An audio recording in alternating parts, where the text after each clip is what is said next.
اللہ تبارک و تعالیٰ اس دنیا میں بسنے والی بڑی سے مخلوق کو لے کر چھوٹی سی چھوٹی مخلوق تک وہی رزق کا مالک ہے۔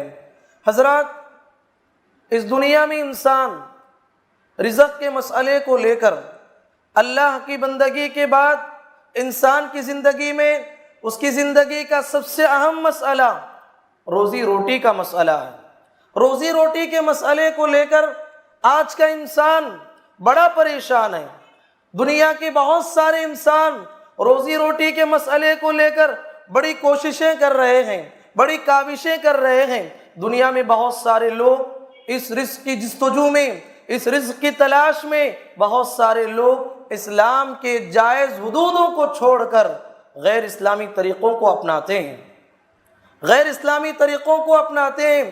تبھی تو ہم کسی کے دکان اور مکان میں یہ چیز دیکھتے ہیں، کوئی دکان میں نارل لٹکایا ہوا ہے، کوئی اپنے گھر میں کوئی لال کپڑا باندھا ہوا ہے، کوئی اپنے گلے میں تعویذ ڈالا ہوا ہے، کوئی اپنے ہاتھ میں دھاگا باندھا ہوا ہے، کوئی کمر میں دھاگا باندھا ہوا ہے، کوئی پیر میں دھاگا باندھا ہوا ہے، اور اپنی گاڑیوں میں کپڑے باندھے ہوئے ہیں۔ پوچھنے پر کہتے ہیں ہماری خیر و برکت کے لیے اور ہماری زندگی میں مصائب کو ٹالنے کے لیے ہم یہ سارے کام کرتے ہیں۔ بعض نادان یہاں تک آگے بڑھ جاتے ہیں اس رزق کی تلاش میں، اپنی کمائی میں، اپنے کاروبار میں برکت لانے کے لیے، اور اسلام کے طریقوں کو چھوڑ کر عاملوں کے چکر کاٹتے ہیں۔ کوئی جادوگروں کے پاس تک چلے جاتا ہے اور ان کے پاس پوچھتا ہے کہ دیکھو ہماری کمائی میں برکت آنا ہے تو ہمیں کیا کیا کرنا ہے۔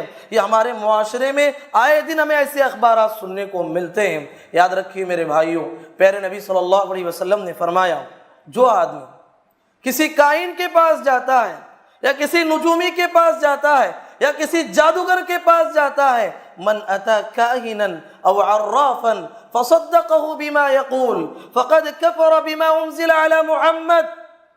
اللہ اکبر، کتنی بڑی بات کہی۔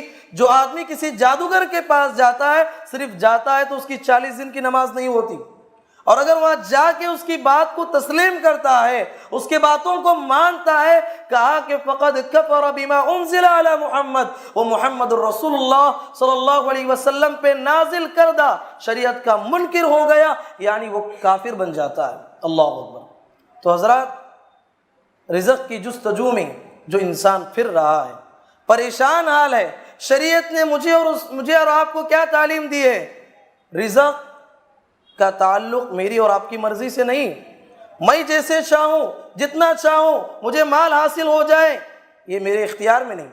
آپ جیسے چاہیں اور آپ چاہتے ہیں کہ مجھے زیادہ مل جائے، یہ آپ کی مرضی کے مطابق نہیں ہوگا، اس لیے کہ شریعت نے کہا رزق کا تعلق، رزق کا دار و مدار تقدیر پر ہے۔ رزق کا تعلق تقدیر سے بحث کرتا ہے۔ اللہ کے نبی صلی اللہ علیہ وسلم نے ہمیں کیا تعلیم دی ہے؟ جب بچہ ماں کے پیٹ میں 4 مہینے کا ہوتا ہے تو کہا کہ اللہ تعالیٰ اس کا رزق کا فیصلہ کر دیتا ہے۔ نبی کریم صلی اللہ علیہ وسلم فرماتے ہیں جب بچہ ماں کے پیٹ میں رہتا ہے، 4 مہینے کا رہتا ہے، ابھی دنیا میں باہر آیا نہیں، دنیا کو دیکھا نہیں، اللہ تبارک و تعالیٰ اسے مادر رحمی میں 4 چیزوں کے تعلق سے بات لکھی جاتی ہے۔ نبی کریم صلی اللہ علیہ وسلم کہتے ہیں جب مادر رحمی میں بچہ 4 مہینے کا ہوتا ہے، اس کے پاس ایک فرشتہ آتا ہے، اس میں روح پھونکتا ہے اور 4 باتیں اس کے متعلق لکھتا ہے۔ یہ میرا اور آپ کا ایمان ہونا چاہیے، اگر یہ بات ہم سمجھ گئے تو کامیاب ہو سکتے ہیں۔ کہا رزق ہو، وہ دنیا میں کتنا رزق کھانے والا ہے وہ سارا رزق لکھ دیا جاتا ہے۔ تبھی تو آپ دیکھتے ہیں دنیا میں کتنے لوگ ہیں سکرات کی حالت میں ہیں، سکرات کی حالت میں ہیں، وہ پانی پوچھ رہا ہے، کوئی کھانا کھا رہا ہے، کوئی دوائی کھا رہا ہے۔ اس کی وجہ کیا ہے میرے بھائی؟ اس کی سب سے بڑی وجہ یہی ہے کہ اللہ نے اس کے مقدر میں آخری دانہ رکھا ہے، آخری گھونٹ رکھا ہے، وہ پی کر ہی مرے گا، اس سے پہلے اس کی موت نہیں آئے گی، اس سے پہلے اس کی روح پرواز نہیں کرے گی۔ اس کا رزق لکھ دیا جاتا ہے، اس کا عمل لکھ دیا جاتا ہے، وہ دنیا میں کیا عمل کرنے والا ہے، اس کی مدت عمر اس دنیا میں لکھی جاتی ہے، کب تک اس دنیا میں وہ زندہ رہنے والا ہے۔ چوتھی چیز لکھی جاتی ہے شقی ام سعید، اس دنیا میں وہ نیک بن کے زندگی گزارے گا یا بدبخت بن کے زندگی گزارے گا۔ اللہ تبارک و تعالیٰ کی جانب سے یہ 4 چیزیں لکھی جاتی ہیں۔ تو میرے بھائی، اللہ کے نبی صلی اللہ علیہ وسلم نے اس حدیث میں فرمایا کہ اس کا رزق اللہ تعالیٰ طے کر کے اسے دنیا میں بھیجتا ہے۔ اللہ کے نبی صلی اللہ علیہ وسلم نے فرمایا ان روح القدس نفس فی روعی انہ لن تموت نفس حتی تستکمل رزقها فاتقوا اللہ واجملوا فی الطلب۔ کہا کہ لوگوں، جبرائیل علیہ السلام نے میرے دل میں یہ بات ڈالی ہے، میرے دل میں یہ القاء کیا ہے، دنیا میں جو آنے والا انسان اس وقت تک اس کی موت اسے نہیں آئے گی، اس وقت تک اس کے بدن سے اس کی روح نہیں نکلے گی جب تک کہ وہ اپنی زندگی کا لکھ کر لایا ہوا رزق نہ کھا لے۔ اس کا رزق جب تک پورا نہیں ہوتا تب تک اسے موت آئے گی ہی نہیں۔ اللہ کے نبی صلی اللہ علیہ وسلم نے فرمایا کہ لوگوں، جب اللہ نے لکھ دیا ہے میری زندگی میں کتنا کھانے والا ہوں، لکھ دیا ہے، اور آپ کی زندگی میں آپ کتنا کھانے والے ہیں، کتنا کمانے والے ہیں، وہ لکھ دیا گیا ہے۔ اللہ کے نبی نے کہا فاتقوا اللہ، اللہ سے ڈرو، اللہ سے ڈرو، اور جائز اور حلال طریقوں سے پیسہ اور مال حاصل کرنے کی کوشش کرو۔ اللہ کے نبی صلی اللہ علیہ وسلم نے تعلیم دی ہے۔ حضرات، میرا اور آپ کا تصور کیا ہے رزق کے تعلق سے؟ ہم کہتے ہیں کہ انسان رزق کے پیچھے دوڑ رہا ہے، مال کے پیچھے دوڑ رہا ہے۔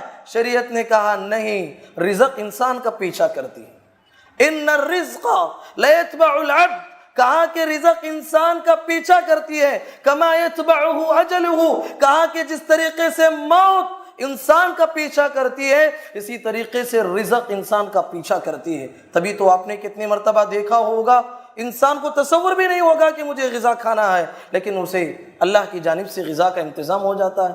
یہ اللہ تعالیٰ کے فیصلے ہیں۔ رزق کے تعلق سے رزق انسان کا پیچھا کرتی ہے۔ حضرات، اتنی لمبی تمہید باندھنے کا میرا مقصد یہ ہے، آج دنیا میں انسان بڑا پریشان ہے۔ میں کما رہا ہوں، میں جما رہا ہوں، پر میری کمائی میں کوئی مال ٹکتا نہیں، میری کمائی میں کوئی برکت آتی ہی نہیں۔ اس کی وجہ کیا ہے؟ ہمارے باپ دادا، ہمارے اسلاف تو وہ تھے تھوڑی قلیل سی اشیاء میں پوری زندگی گزار کے چلے گئے۔ ہمارے ماں باپ تو ایسے تھے کہ قلیل سی چیز پورے خاندان کے لیے کفایت کر جاتی تھی۔ اور کیا وجہ ہے؟ ہمارے پاس اتنا مال ہے اور ہمارے پاس اتنی جائیدادیں ہونے کے باوجود ہماری زندگیوں میں ہماری ضرورتیں کیوں پوری نہیں ہو رہی ہیں؟ اس کی سب سے بڑی وجہ جو ہمیں نظر آتی ہے وہ برکت ہے۔ میرے بھائی، ایک چیز ہے برکت، ایک چیز ہے کثرت۔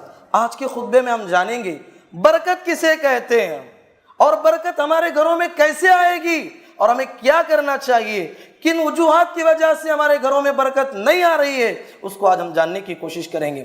حضرات، برکت اس کا معنی کیا ہے؟ برکت کا معنی ہے خیر کثیر۔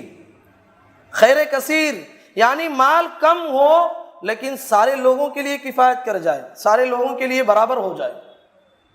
اس کی مثال نبی کریم صلی اللہ علیہ وسلم کے زمانے میں صحابہ سفر پہ نکلے، پانی ختم ہو گئے، پانی ختم ہو گیا۔ صحابہ نے اللہ کے نبی صلی اللہ علیہ وسلم سے کہا، اے اللہ کے نبی، بہت سارے صحابہ کو قضاء حاجت کی ضرورت ہے، بہت سارے صحابہ کو غسل کرنے کی ضرورت ہے، بہت سارے صحابہ کو پیاس کی شدت ہے۔ اے اللہ کے نبی، پانی ہو گیا ہے اور اب سفر میں ہے، کیا کریں اللہ کے نبی؟ نبی کریم صلی اللہ علیہ وسلم نے کہا کہ میرے صحابہ، اب تمہارے پاس جتنا پانی بچا کچھ ہے وہ لے کے آئیے۔ صحیح بخاری کی روایت ہے، عبداللہ بن مسعود رضی اللہ عنہ راوی ہے، اللہ کے نبی صلی اللہ علیہ وسلم کے پاس برتن میں پانی لایا گیا، نبی کریم صلی اللہ علیہ وسلم نے اس برتن میں اپنے دست مبارک کو رکھا، اپنے ہاتھ کو رکھا۔ عبداللہ بن مسعود رضی اللہ عنہ کہتے ہیں، ہم نے آنکھوں سے دیکھا اللہ کے نبی صلی اللہ علیہ وسلم کے انگلیوں کے درمیان پانی کے فوارے پھوٹنے لگے۔ اب ہم میں سے بہت سارے صحابہ پینے کی ضرورت تھی، بہت سارے صحابہ پیٹ بھر کے پانی پی لیے، بہت سارے صحابہ کو نہانے کی ضرورت تھی، غسل کر لیے، بہت سارے صحابہ کو پانی جمع کرنا تھا، پانی جمع کر کے رکھ لیے۔ راوی حدیث کہتے ہیں کہ پوروں کی ضرورت پوری ہو گئی، پھر بھی پانی ویسے کا ویسا تھا۔